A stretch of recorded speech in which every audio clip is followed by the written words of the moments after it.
Guys, lagi viral nih.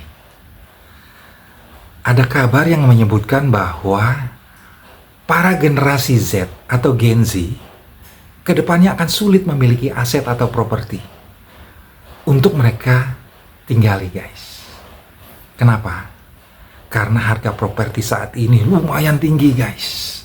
Sementara gaji yang mereka terima itu sangat rendah, guys.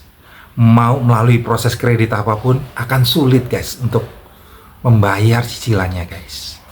Pemerintah sudah melancarkan program subsidi rumah, guys. Namun lokasinya sangat jauh, guys, dari tempat mereka beraktivitas atau bekerja.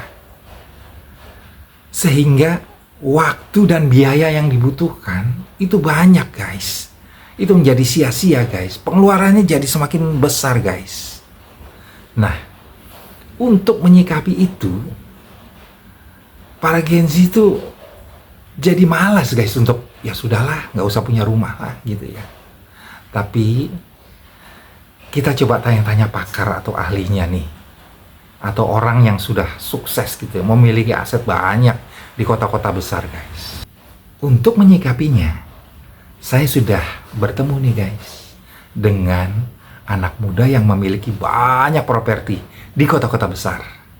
Kita tanya, apa sih kiat-kiatnya? Triknya seperti apa? Tipsnya seperti apa? Sehingga dia bisa banyak memiliki aset. Langsung saja kita panggilkan Putu Wardana Finanta. Nah, namun sebelumnya kita lihat nih cuplikan beberapa aset properti yang dimilikinya. Check it out. Apartemen dengan cicilan 1 jutaan per bulan cuma ada di sini loh. Lokasinya di Kalimalang, Bekasi, cuma 15 menit dari Cawang. Namanya strategis dan aksesnya gampang banget. Apalagi apartemen ini dikelilingi sama rumah sakit dan sekolah besar di Bekasi. Jadi kalau buat investasi cuan banget. Atau buat kamu yang gak mau jauh dari tempat kerja juga bisa. Mumpung lagi ada promo free PPN 100%, jadi kalian bisa dapetin ini dengan lebih murah lagi. Gimana? Asik banget kan? Tapi yang lebih asik lagi, kamu nggak perlu beli banyak barang lagi karena apartemen ini siap huni dan bisa free furnish dari iDekor. Jadi bisa langsung ditempatin atau disewain. Nah, buat kalian yang mau lihat langsung, bisa kontak kita yang ada di caption ya. Langsung saja nih, kita berbincang-bincang dengan Pak Putu Wardana Finanta yang sukses memiliki banyak properti. Langsung saja kita tanya-tanya, apa sih kiat-kiatnya sehingga dia bisa sukses membeli aset properti di kota besar. Asetnya udah banyak nih. Ada berapa sih sekarang kalau kita boleh tahu? Ya lumayan lah, ya ada beberapa. Iya, boleh dong sharing-sharing tips dan triknya gitu loh untuk bisa memiliki aset di kota besar, terutama bagi kaum Gen Z nih, Bang, yang saat ini kesulitan untuk memiliki aset atau properti di kota-kota besar. Oke, saya kasih contoh apartemen ya.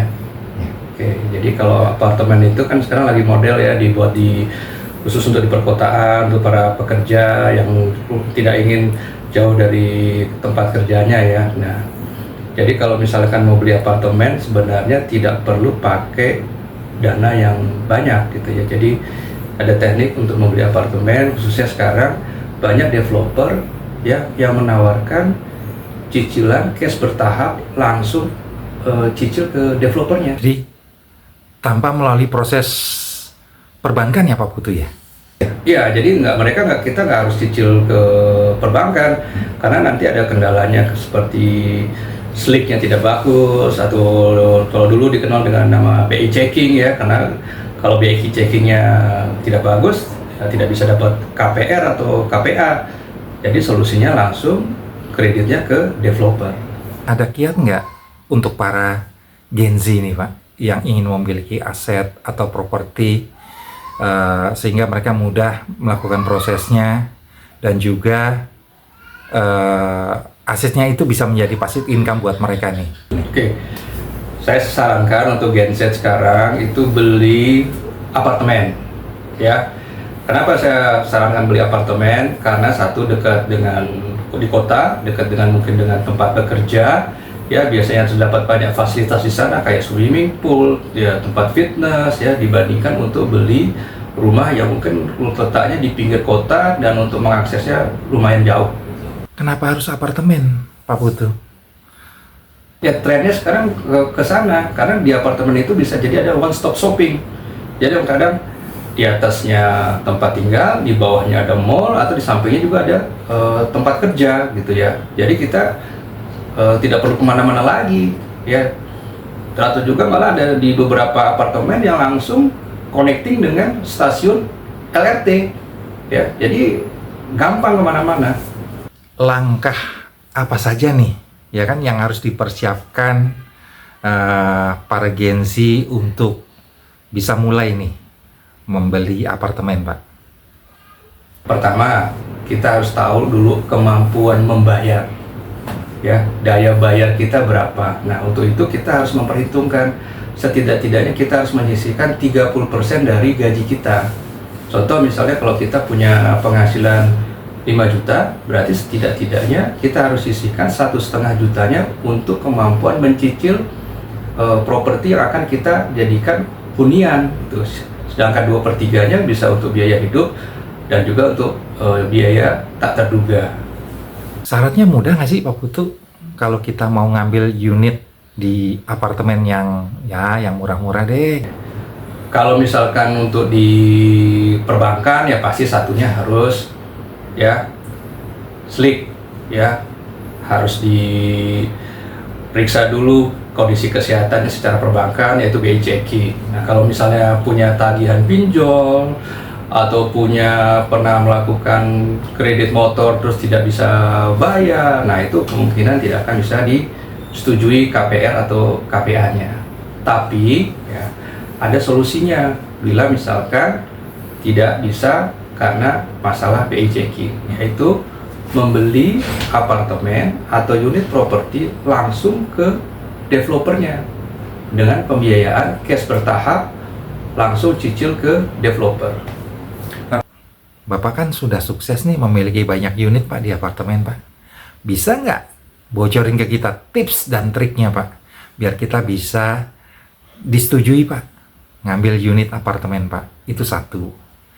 Yang kedua, bisa nggak, Pak, kita dapat harga terendah nih, Pak, di unit itu? Yang ketiga, Pak, metode pembayaran, Pak. Ya, ada nggak keringanan-keringanan, Pak, ya, dalam melakukan proses pembayaran, Pak? Bocorin ya, Pak. Oke, kalau cicil langsung ke developer pasti langsung disetujui, karena nggak ada syarat. Ya, yang kita hanya siapkan, kita hanya memperhitungkan waktu berapa kali bayarnya. Contoh ya, misalnya ada apartemen di daerah Bekasi ya, itu harganya kurang lebih 500 juta.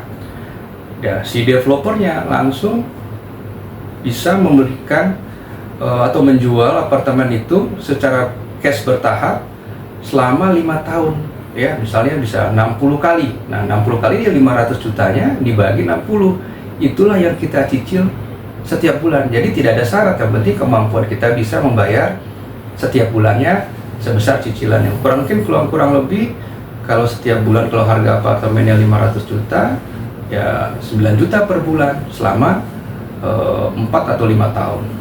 Kita kan nggak selalu punya uang nih, Pak, meskipun kita gajian gitu ya, istilah kasarnya ya kan. Ada pengeluaran-pengeluaran yang tidak terduga, Pak, sehingga mengurangi uang kita nih, Pak. Jadi kita tuh ada kesulitan, Pak, kadang-kadang gitu loh. Waduh, ternyata saya ada cicilan nih, ya kan, yang harus saya bayar nih, gitu loh. Sedangkan uang untuk cicilan itu sudah terpakai. Ada nggak nih, Pak, triknya, Pak, untuk mensiasati itu, Pak? Oke, jadi ya kadang saya tadi kan kasih contoh yang apartemennya harganya 500 juta. Ada juga kok sebenarnya yang harganya cuma 200 juta. Cuman kalau misalnya yang 200 juta itu mungkin kondisinya tidak sebagus yang 500 juta dari fasilitas dan hal-hal lainnya ya. Nah, kita contoh misalkan tadi yang apartemennya harga 500 juta, yang kita cicil setiap bulannya itu kurang lebih 9 juta selama 4 atau 5 tahun. tiba-tiba ketika kita di bulan ketiga, uang yang kita harus siapkan untuk membayar cicilan per bulan itu ya sebesar 9 juta ternyata kurang atau tidak ada, ya.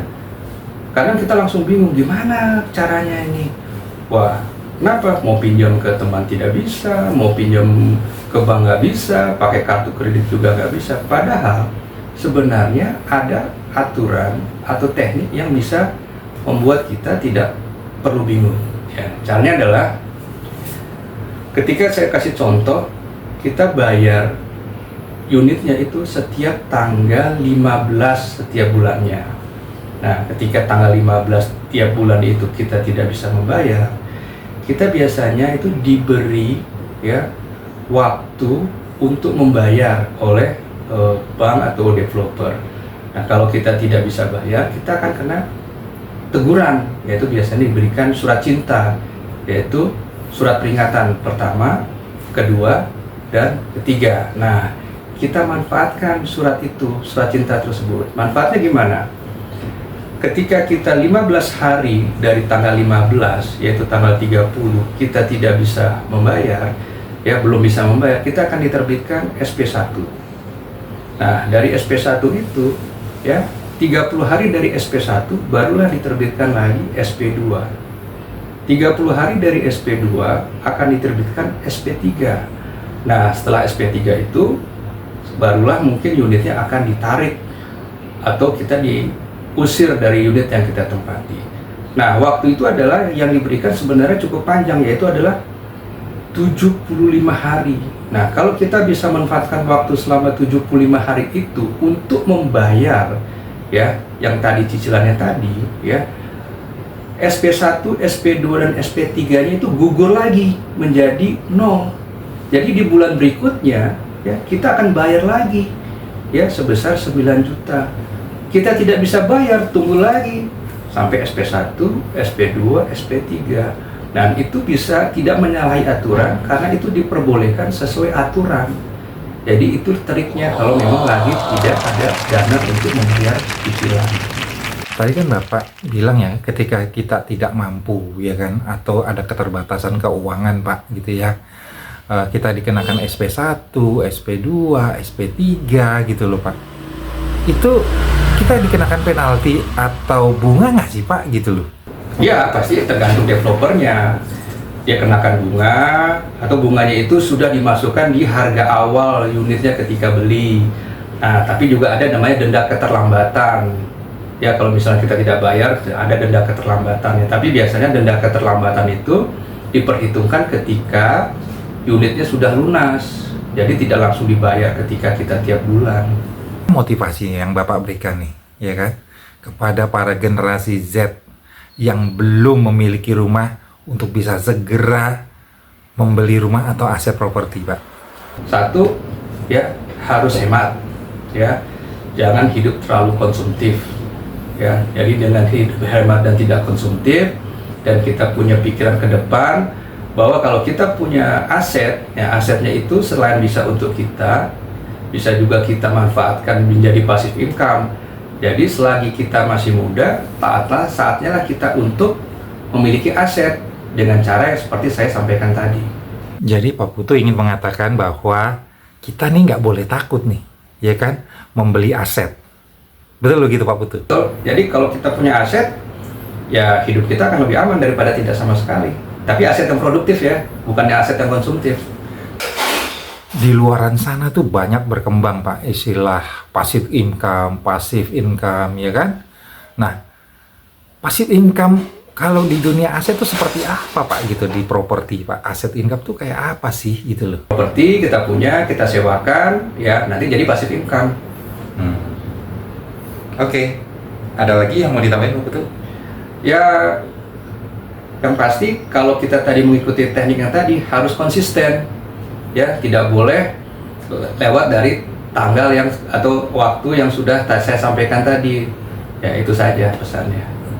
Jadi mudah ya Pak Putu ya? Sangat mudah sekali.